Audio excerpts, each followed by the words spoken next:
Faleomavaega, salah satu penggagas RUU tersebut. Congressman, thank you very much for this opportunity. Now, your name is very much in the news in Indonesia these days.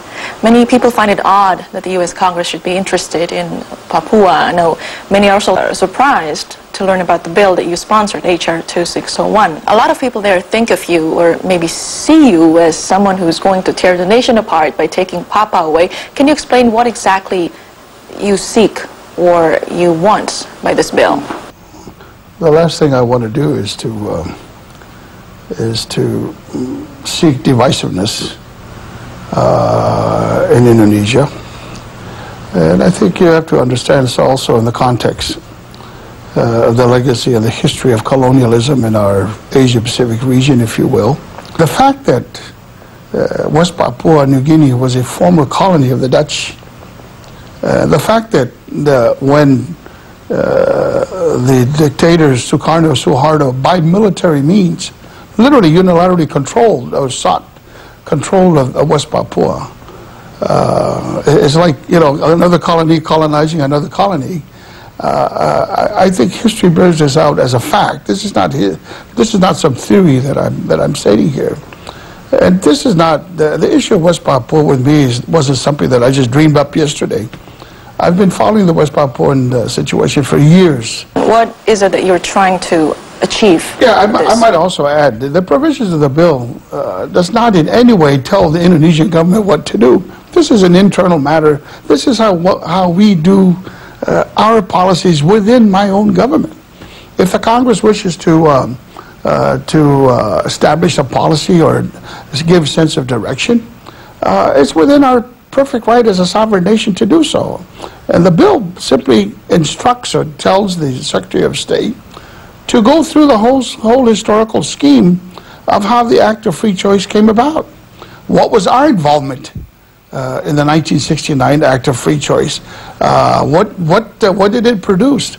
I've never heard of a plebiscite or referendum where you select 1,022 elders out of 800,000 people and to make a declaration that this is democracy. Okay, so you're suggesting, if I may, to reassess or to maybe hold another referendum for Papua? No. I'm saying let's review first the circumstances surrounding the Act of Free Choice, if you call it Act of Free Choice, because there are many conflicting, not only views, but facts and information how Suharto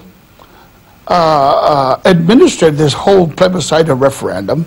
And does it fall in line with international practice of how referendums and plebiscites take place?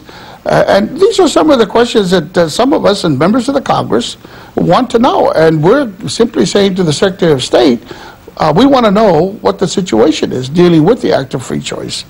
And secondly, also we're telling the Secretary of State, find out what the status of this autonomy law that the Indonesian Parliament passed in 2001. Where are we? 4 years later, what has it given? Has it really given some measure of self-government to the Papuan people? And the facts and information that we're getting is absolutely not. Why now? Why not years ago? Is it because you have more evidence now than you did before? That, yes, to a great extent, we have more evidence of that now. And you know, they say times have changed. And I honestly believe and honestly feel if you want to do the right thing, give the people of West Papua a chance to really have a true plebiscite and referendum as they should have been given under the auspices of the United Nations, which was never given. And I have to fault the United Nations too. They just turned a blind eye and pretended that this plebiscite was legitimate, when in fact it was a farce. It was a sham. Now, being a congressman from American Samoa, I know you pay close attention to issues concerning Pacific Islands. Was it that sense of attachment that drew you to Papua? Absolutely. Absolutely. Papua New Guinea is part of our Pacific region. And let's face it, we have basically in Oceania 3 basic groupies: Micronesia, the Melanesians, and the Polynesians. I'm a Polynesian. And we have close ties with the Melanesian community through Fiji. Many of my ancestors were missionaries to the people of Papua. It is not part of Indonesia, I would like to. These people are Melanesians.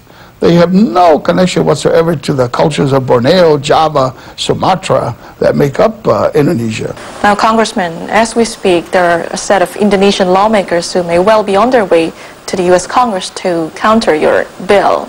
What is your take on that?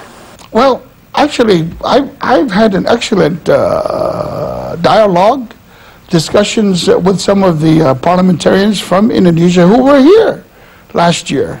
I would like to offer a real personal as well as official, if it's such a thing, invitation for our parliamentarians from Indonesia to be part of this program, maybe to hold some kind of a forum. And I'll find out maybe from other institutes or think tank organizations here in Washington, D.C. to air out their points of view about the situation in West Papua. I would welcome it. Congressman Faleomavaega, thank you very much for this opportunity. Wawancara Sondang Sirait dengan anggota Kongres Eni Faleomavaega. Dan kami akan kembali setelah pesan berikut.